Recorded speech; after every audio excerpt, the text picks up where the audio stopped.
안녕하세요. 오늘은 서울에서 가장 오래된 골목 가운데 하나인 피맛길에 대해 이야기해 보겠습니다. 많은 분들이 피맛길을 오래된 맛집 골목 정도로만 알고 계십니다. 하지만 이 골목에는 조선의 신분제 사회와 일제강점기, 광복 이후 서울의 서민 문화까지 600년이 넘는 역사가 켜켜이 쌓여 있습니다. 오늘은 피맛길의 이름은 어떻게 생겨났는지, 어떤 사람들이 이 길을 걸었는지, 그리고 지금도 남아있는 흔적은 무엇인지 함께 살펴보겠습니다.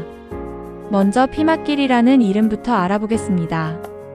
피맛은 한자로 PRP 말을 씁니다. 말 그대로 말을 피하는 길이라는 뜻입니다. 조선시대 종로는 한양의 중심 거리였습니다. 왕의 행차는 물론이고 높은 벼슬을 한 관리들이 말을 타고 가던 길이었습니다. 그 시절에는 신분 질서가 엄격했습니다. 평민이 말을 탄 양반을 만나면 길을 비켜야 했고 때로는 몸을 낮춰 예를 갖춰야 했습니다.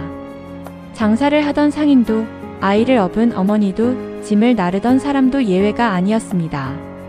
그래서 백성들은 자연스럽게 종로 큰 길 뒤편의 좁은 골목을 이용하기 시작했습니다. 그렇게 생겨난 길이 바로 피맛길입니다. 양반의 말을 피하기 위해 만들어진 길이었지만 시간이 흐르면서 오히려 가장 많은 사람들이 이용하는 생활의 중심이 되었습니다. 피맛길은 서민들의 삶이 그대로 녹아있는 공간이었습니다. 주막이 있었고 국밥집이 있었으며 빈대떡을 부치는 작은 가게와 대장간, 신발을 고치는 집, 여인숙과 잡화점까지 다양한 가게들이 빼곡하게 들어섰습니다. 아침이면 장사꾼들이 분주하게 오갔고 점심에는 관청에서 일하던 아전과 상인들이 식사를 했습니다. 해가 지면 막걸리 한 사발을 앞에 둔 사람들의 웃음소리가 골목을 채웠습니다. 화려한 양반가에서는 볼 수 없었던 진짜 백성들의 일상이 이 골목에 살아 숨쉬고 있었던 것입니다. 피맛길은 오래전부터 해장국으로도 유명했습니다. 종로에서 밤늦게까지 술을 마신 사람들은 아침이면 자연스럽게 피맛길로 향했습니다. 숯뼈를 오래 고아 만든 국물에 우거지와 선지를 넣어 끓인 해장국은 피곤한 몸을 달래주는 최고의 음식이었습니다. 그래서 피맛길에는 새벽부터 국밥 냄새가 피어올랐고 사람들은 그 냄새를 따라 골목 안으로 들어왔습니다. 오늘날 종로 일대의 오래된 해장국집들 역시 이러한 전통을 이어받고 있다고 볼 수 있습니다. 1910년 나라를 빼앗긴 이후에도 피맛길은 살아남았습니다. 일제는 서울 곳곳을 근대식 도시로 바꾸기 위해 도로를 넓히고 전차를 놓았습니다. 그러나 좁고 복잡한 피맛길은 쉽게 사라지지 않았습니다.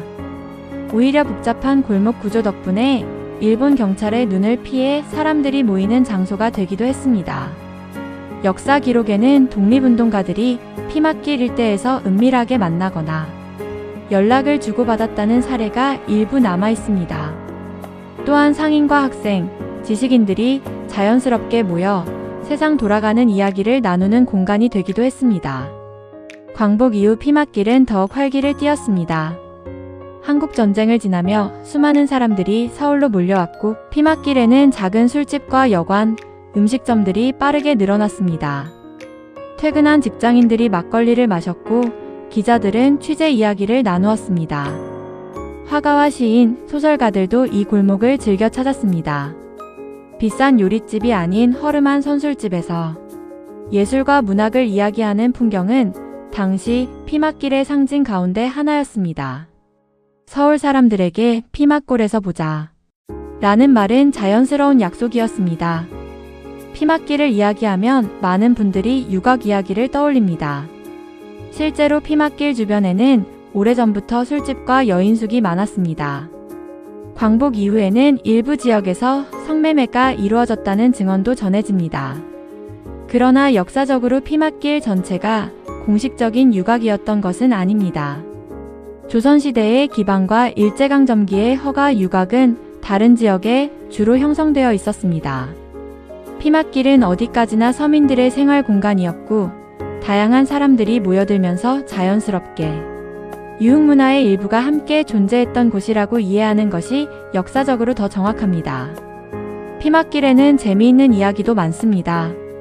조선 후기에는 양반들도 몰래 피맛길을 찾았다고 합니다. 큰 길에서는 체면을 지켜야 했지만 피막길에서는 허름한 옷차림으로 국밥을 먹고 막걸리를 마실 수 있었기 때문입니다.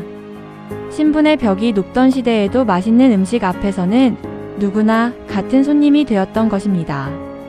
또 하나 재미있는 이야기는 피막길의 길 구조입니다. 골목이 미로처럼 이어져 있어 처음 온 사람은 길을 잃기 쉽다고 했습니다. 반대로 오랫동안 장사를 한 상인들은 어느 골목이 어디로 연결되는지 모두 알고 있었습니다. 그 복잡한 골목길은 서울 사람들의 생활이 만들어낸 자연스러운 도시 구조였습니다. 하지만 안타깝게도 우리가 알고 있던 피막길의 모습은 많이 사라졌습니다. 2000년대 이후 종로 재개발이 본격적으로 진행되면서 수백 년 동안 이어져 온 골목들이 하나둘 철거되었습니다.